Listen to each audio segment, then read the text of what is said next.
देख रहे हैं लाइव 7।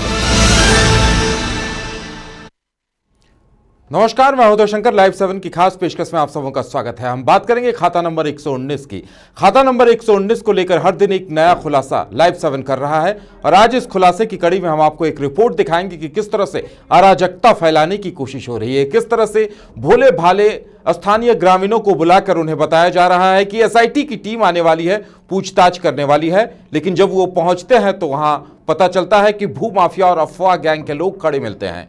एक बार फिर से हम आपको बता दें कि खाता नंबर 119 को लेकर हम हर उस सच्चाई का खुलासा कर रहे हैं जो तथ्यों को प्रमाणित कर रहा है, जो ये साबित कर रहा है कि तथ्य क्या है, सच्चाई क्या कुछ है। सबसे पहले अगर बात की जाए दशरथ साहू की, तो दशरथ साहू को फर्जी दावेदार के तौर पर कागजातों के जरिए खड़ा कर दिया गया था। लाइव 7 ने सबसे पहले इस बात का खुलासा किया कि दशरथ साहू इस जमीन को खरीदने से तो क्या, जानने से भी इनकार कर रहे हैं। इसी तरह धारा 144 को लेकर अफवाह फैलाई गई कि वहां धारा 144 लगाई गई है, लेकिन वहां सिर्फ अनुशंसा की गई थी, धारा 144 जैसी कोई बात नहीं थी। तीसरी अफवाह वहां यह फैलाई गई कि धारा 144 का उल्लंघन हो रहा है, निर्माण कार्य हो रहा है, जबकि निर्माण कार्य दूसरे प्लॉट पर हो रहा था। लाइव 7 ने भी इसका खुलासा किया और अब अराजकता फैलाने की कोशिश इस बात को लेकर हो रही है कि खाता नंबर 153 और 87 जो इससे बिल्कुल अलग हैं, उस खाता प्लॉट पर जो लोग दावा ठोक रहे हैं उनके बारे में बताया जा रहा है कि उनका दावा 119 पर है। उन बातों को इस तरीके से प्रेजेंट किया जा रहा है। हम दिखाते हैं आपको एक रिपोर्ट जो इससे पूरी सच्चाई को सामने रखता है। खाता नंबर 119 एक नजीर है कि किस तरह अच्छे भले भूखंड को भूमाफिया साजिश के तहत विवादित बना डालते हैं। खाता नंबर 119 के विवाद को इस तरह पेश किया गया था जैसे भूस्वामिनी अनीता शर्मा ने भूखंड का पुश्तैनी वारिस होकर ही कोई गुनाह कर दिया हो। लेकिन लाइव 7 ने जब एक के बाद एक हुई साजिशों को उजागर करना शुरू किया तो भूमाफियाओं के माथे पे भी पसीना आने लगा। लाइव 7 ने पहले कागजातों के आधार पर दावेदार बताए जा रहे दशरथ साहू का पक्ष दिखाया, जिसमें वो इस जमीन को जानने से ही इनकार करते दिखे। खाता नंबर 119 जमीन को हम नहीं जानते हैं, ना कभी खरीदे हैं। कमिश्नरी ऑफिस में हम इस जमीन के बारे कोई नहीं जानते हैं। वो सब नहीं जानते हैं, ना गुलाब जानते हैं। जमीन के बारे में दो लड़का हम नहीं जानते हैं। वही जो भूमाफिया भूखंड पर धारा 144 लगे होने और उसका उल्लंघन होने का दावा ठोक रहे थे, वो भी तब चुप हो गए जब लाइव 7 ने बताया कि उस भूखंड पर धारा 144 की अनुशंसा हुई थी जो लागू भी नहीं हुई, और जिस निर्माण कार्य को धारा 144 का उल्लंघन बताया जा रहा था वो वहां न होकर किसी और प्लॉट पर हो रहा था।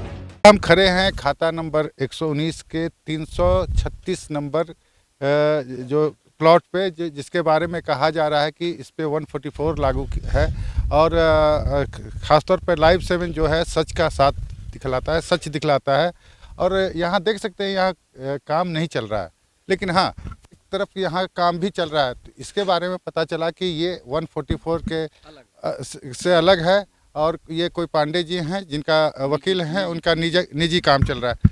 क्या कहना चाहेंगे कि यहाँ कोई 144 का उल्लंघन हो रहा है? नहीं हो रहा है। जब से 144 धारा लगी हुई है उसके बाद से हम लोग काम यहाँ बंद कर दिए हैं। काम हो ही नहीं रहा है। देखने का चीज़ है वो तो देख के आदमी भी समझ सकता है कि अभी तक तो कुछ काम ही नहीं हो रहा है। और ये जो काम चल रहा है ये किनका है? ये हमारे संतोष पांडे जी का है, वो उनका निजी काम चल रहा है। ये 144 के अंतर्गत नहीं आता है और कुछ न्यूज़ चैनल वाले इस जनता को बरगलाने के लिए ये साबित कर रहे हैं कि यहाँ काम चल रहा है। तो देखने वाली चीज़ है कि यहाँ किसी प्रकार का कोई भी कंस्ट्रक्शन वर्क नहीं हो रहा है। इस चीज़ की जनता को बरगलाया जा रहा है ये बता करके कि यहाँ काम चल रहा है। सर आप खुद भी आए हैं हमारे समक्ष, तो आप देख सकते हैं कि कहीं पर भी किसी तरह का कोई काम नहीं चल रहा है। और ये जो पांडे जी की वो उनकी पर्सनल ज़मीन है और इसके अंतर्गत नहीं आती है। बिल्कुल जाहिर सी बात है। यहाँ पे हम इस प्लॉट पे पहुँचे हैं तो हमने भी ये देखा कि यहाँ कोई काम नहीं चल रहा है और जो जिस तरह की खबरें आ रही हैं वो सरासर गलत है। सहयोगी दीपक के साथ प्रतीक सिंह, लाइव 7 रांची। भूमाफिया और अफवाह गैंग जब खाता नंबर 119 को लेकर अपने मकसद में नाकाम होता साबित होने लगा तो उसने अंतिम हथियार के तौर पर अराजकता फैलाने के माध्यम को चुना। और फर्जी दावेदारों की भीड़ खड़ी कर एसआईटी के सामने गवाही का झूठा हवाला देकर लोगों को बुलाया और खुलेआम व्यवस्था को चुनौती दे डाली। 67 में वो पेपर आपको हम दिखला दिए थे, ठीक है, 67 में लिए हैं। तो दस्तखत में भी बहुत हाँ, दस्तखत में भी हाँ आता है। इसका जांच करवाए। इसका जांच तो सर हम लोग को पता ही नहीं था, बोलते रहे हैं, हम लोग को कुछ पता ही नहीं था कि ज़मीन किसका। हम लोग उतना दिन से करते हैं, किसी तरह कोई ऑब्जेक्शन नहीं था। ये तो 2019 से ही मतलब ये लोग हावी होने लगा था। एसआईटी का टीम वहाँ पे एक बंगाली दादा हैं, वो बोले कि राजू आज शायद एसआईटी टीम आने वाला है, हम लोग को पता चला है क्या। तो इसी वास्ते हम लोग देखने के लिए गए थे। तो पापा उपा सबको हम लोग पेपर के साथ गए थे, लेकिन वहाँ पे वो नहीं थे, वो लोग नहीं आए। वहाँ पे न्यूज़ वाले लोग पहुँचे थे। हम लोग का सर 4 एकड़ 57 डिसमिल है, जिसमें हम लोग का शांतिपूर्ण दखल कब्जा भी है और पेड़ पौधा लगा हुआ है और खेती बाड़ी करते ही आ रहे हैं। इसमें किसी तरह कोई ऑब्जेक्शन आज तक नहीं, मतलब हमको लगता है 100 साल से ज़्यादा से हम लोग 5-6 पीढ़ी से हम लोग खेती बाड़ी करते आ रहे हैं। हम लोग का वही है जीवन यापन करने के लिए, खेत जो धान उपजता है वही सब हम लोग को खाने पीने के लिए वही है। वहां के स्थानीय लोग जो पिछले 20 वर्षों से भूमाफिया से अपनी जमीन बचाने की जद्दोजहद में जुटे हैं, जो खाता नंबर 87 और खाता नंबर 153 को भूमाफिया से बचाने की लड़ाई लड़ रहे हैं, उनके बयान को ही गलत तरीके से पेश कर दिया गया, जिसकी तस्दीक करते आदिवासी छात्र संघ के उपाध्यक्ष सुरेश टोप्पो भी दिखे। ये गैर मजरूआ जमीन का लड़ाई हमारा संगठन अगले 20 वर्षों से लड़ते आ रहा है और फिलहाल फरवरी में भी हम लोग उपायुक्त महोदय को और अंचल कार्यालय में इसको जांच करने के लिए और अवैध तरीके से जो जमाबंदी हुआ है उसको खारिज करने के लिए हम लोग ने पिटीशन दिया है। लेकिन अभी कुछ दिनों से कुछ मीडिया वाले लोग 119 को ऐसा ला रहा है कि गैरमजरूआ ना कहकर वो कह रहा है कि नहीं 2 पार्टी है, मैंने अलग अलग लोग लिए हुए हैं, इस पर चर्चा चल रहा है। तो हम लोग फिर से एसआईटी टीम को आग्रह करेंगे कि हम लोग का जो गैरमजरूआ जो ज़मीन है, गैरमजरूआ खाता में जो लिखा हुआ है, खतियान में जो लिखा हुआ है, इस पर कुछ जांच हो। वहां के स्थानीय लोग इस बात के गवाह हैं कि खाता नंबर 119 देवकी नंदन शर्मा की है, लेकिन इसके बावजूद भूमाफिया अपनी हरकतों से बाज नहीं आ रहे। जिस रुकू उरांव का हवाला दिया जा रहा, उनका संबंध खाता नंबर 153 और खाता नंबर 87 से है, ना कि 119 से। और आपको ये भी बता दें कि खाता नंबर 153 और खाता नंबर 87 को भी फर्जी कागजातों के आधार पर हड़पने का प्रयास करने वाले दिलीप साहू और संजय साहू जेल की हवा खा रहे हैं। और अब बारी उनकी है जो खाता नंबर 119 को फर्जी कागजातों, दावों और अफवाहों के आधार पर हड़पने की साजिश कर रहे हैं। रांची से लाइव 7 के लिए प्रतीक सिंह के साथ लाइव 7 डेस्क रांची। और लगातार यह भी कोशिश हो रही है कि किस तरह से उन्हें दबाव में लाया जाए, कैसे उन पर हावी हुआ जाए, इसलिए लगातार गलत बयानी हो रही है। और ज्यादा जानकारी के लिए इस वक्त हमारे साथ हमारे सहयोगी प्रतीक जुड़े हुए हैं। जी प्रतीक, जिस तरह से लाइव 7 ने एक के बाद एक खुलासे किए हैं, अब जाकर खुलासा यह हुआ है कि खाता नंबर 153 और 87 को लेकर जो दावेदार हैं उनके दावों को इस तरह से पेश किया जा रहा है कि जैसे वो 119 को लेकर दावा कर रहे हों। अगर बात करें वॉल्यूम 36 की बात कर रहे हैं तो 1945 में इस छेड़छाड़ की गई थी वॉल्यूम 36 के साथ, और इसको लेकर एक एसआईटी की टीम गठित की गई थी वर्तमान डीसी के द्वारा। और ये आपको 16 जून 17 को एक एसआईटी की टीम गठित की गई थी, लेकिन भू माफिया से मिलकर जो उस समय के तत्कालिक एडिशनल कलेक्टर थे सत्येंद्र कुमार और सीओ अनिल कुमार सिंह मिलकर वो जो रिजल्ट आया था या जो जांच हुई थी उसे पलट दिया और दिलीप साहू और संजय साहू नामक जो व्यक्ति थे उनके नाम पे कर दिया गया। और यही वजह है कि आज दिलीप साहू और संजय साहू हवालात की जेल की हवा खा रहे हैं। और ख़ास बात यह है कि जो खास तौर पर इन 2 खाता संख्या का नाम लिए आप, इसको लेकर आदिवासी संगठन जो हैं या स्थानीय लोग काफ़ी बढ़ चढ़ कर आंदोलन किए थे और उनके पक्ष में एक निर्णय भी आया और वो एसटी लैंड था। और खासतौर पे अगर जो खासतौर पे जो आदिवासी के छात्र नेता के जो उपाध्यक्ष हैं सुरेश टोप्पो, उन्होंने भी काफ़ी बड़ा खुलासा किया है और वो लगातार ये भी कह रहे हैं कि कितनी भूमाफिया जो हैं किस तरह से यहाँ स्थानीय लोगों को बरगला रहे हैं या उनको उकसा रहे हैं। खासतौर पे कुछ मीडिया का नाम लिए और कुछ जो है भूमाफिया उनकी भी बात कर रहे हैं। तो एक काफ़ी चौंकाने वाली बात है यहाँ, और किस तरह से फर्जीवाड़ा हो रहा है। लाइव 7 जो है लगातार इस पे नज़र बनाए हुए है और दूध का दूध पानी का पानी सामने लाने की बात कर रहा है। बिल्कुल प्रतीक, आप उस स्पॉट पर गए थे, ग्राउंड जीरो पर गए थे, स्थानीय लोगों से आपकी बातें भी हुई है। स्थानीय लोगों का कहना है कि जिस तरह से खाता नंबर 153 और 87 पर दावा ठोका जा रहा था भू माफियाओं की तरफ से, तो वो भू माफिया पकड़े भी गए हैं, जेल की हवा भी खा रहे हैं। लेकिन जिस तरह से ग्रामीणों के बयान को, जो 153 और 87 को लेकर था, उस बयान को 119 के जरिए या 119 पर दावा करते हुए इस तरीके से उन्हें बताया गया है, अफवाहें फैलाने की कोशिश की गई है। ये तो सीधे सीधे अराजकता फैलाने की कोशिश है। बिल्कुल, देखिए हम लोग सनसनीखेज खुलासा या खबर नहीं दिखलाते हैं, हम लोग तथ्यों पे चलते हैं। लाइव 7 जो है सच जो होता है उसी को ही सिर्फ दिखलाता है, न कि खबरों में सनसनी फैलाने की बात करता है।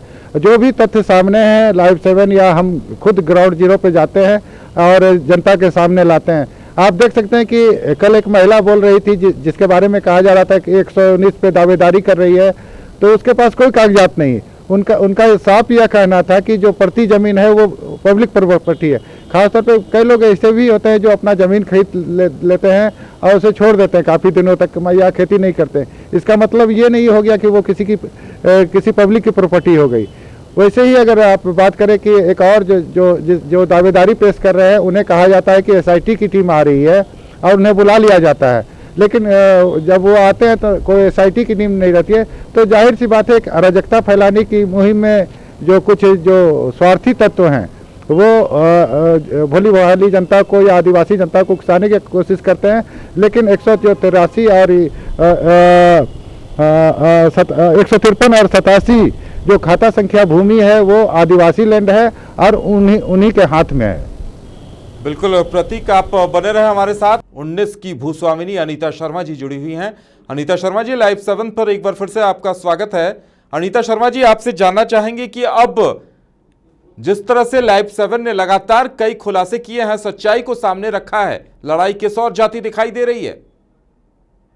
जी हाँ, पहले तो मैं आपके चैनल को बहुत बहुत धन्यवाद करना चाहूँगी कि आपने मेरे और मेरे जमीन की सत्यता दिखाई। नहीं तो मुझे मीडिया पर से तो भरोसा ही उठ गया था। जिस तरह मुझे मेरे नाम को और मेरे विरासत को बदनाम किया जा रहा था, लेकिन आपने साक्ष्य के साथ सत्यता दिखाई बिना पक्षपात के।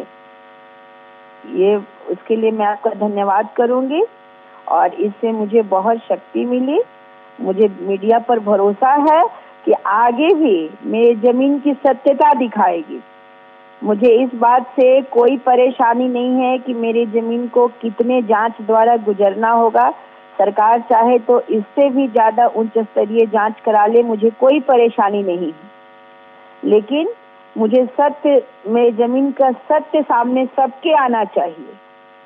अब SIT के नाम पर भोले भाले लोगों को बुला करके उनसे अपनी बात कहवाना, ये तो अच्छी बात नहीं है।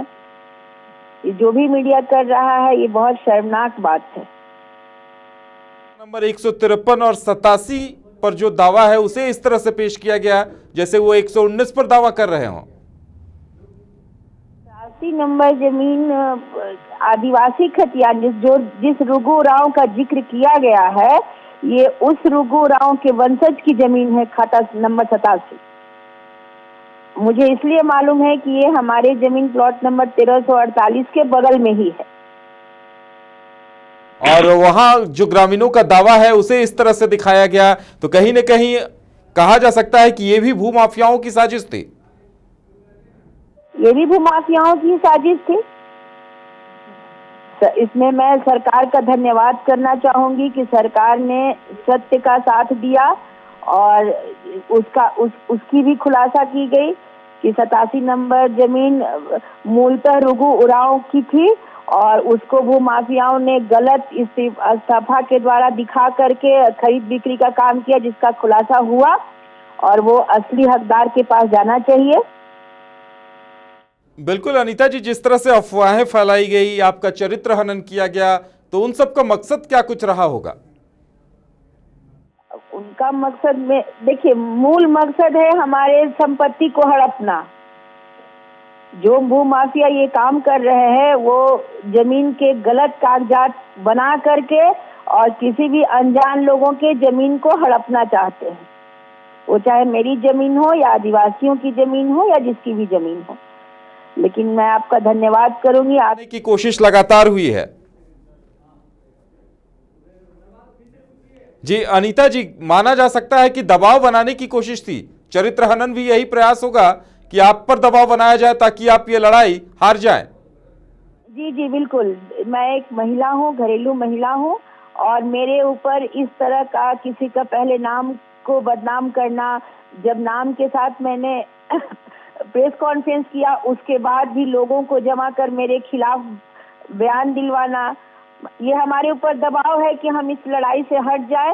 लेकिन मैं आपके चैनल के माध्यम से लोगों को ये बताना चाहती हूँ कि ये मेरी लड़ाई है, मेरे परिवार की लड़ाई है, और इससे मैं पीछे नहीं हटूंगी। खाता नंबर 153 और 87 को भी फर्जी कागजातों के जरिए, फर्जी दावेदारों के जरिए हड़पने की साजिश हुई थी, लेकिन उनकी साजिश नाकाम हो गई। फिलहाल उनके ऊपर सख्त कार्रवाई हुई। जो लोग ऐसा कर रहे थे उन्हें जेल की सजा भी मिली है।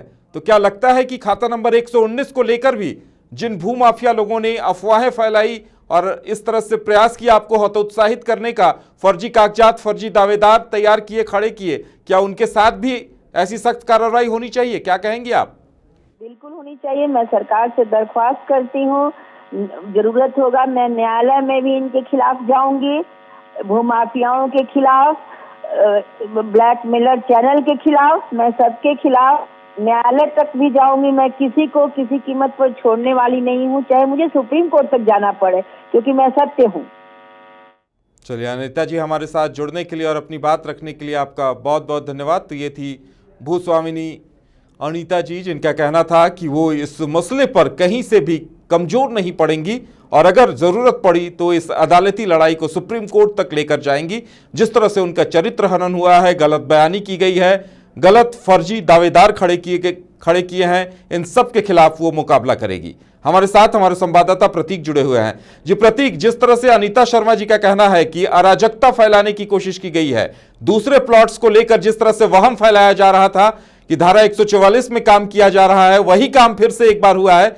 भोले भाले ग्रामीणों को बुलाकर अराजकता फैलाने की कोशिश इस बात को लेकर हुई है, उन्हें 119 का दावेदार बता दिया गया, जबकि उनका दावा 87 और 153 पर था। क्या उन पर सख्त कार्रवाई नहीं होनी चाहिए? पे जिस तरह से फर्जी तरीके से जो आदिवासी लैंड था उसे दिलीप साहू और संजय साहू के नाम पे जो स्थानीय एडिशनल कलेक्टर सत्येंद्र कुमार और सीओ अनिल कुमार सिंह कर दिया था, तो अंत में अंतोगतवा क्या हुआ आपने देखा कि वो जेल के सलाखों के पीछे हैं।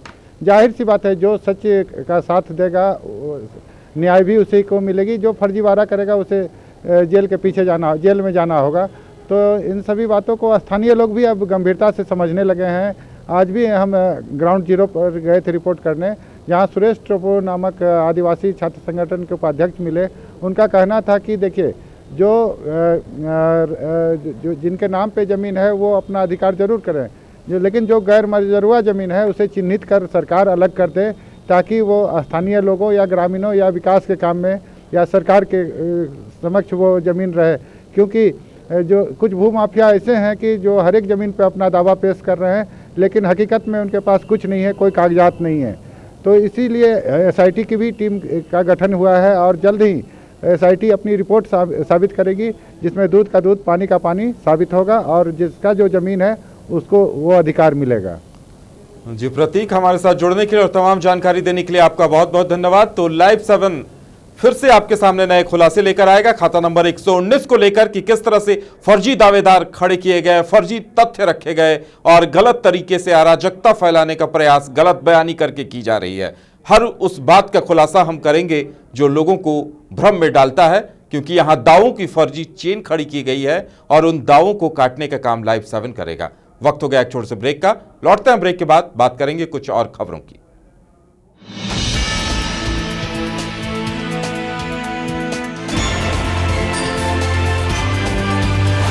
देख रहे हैं लाइव 7।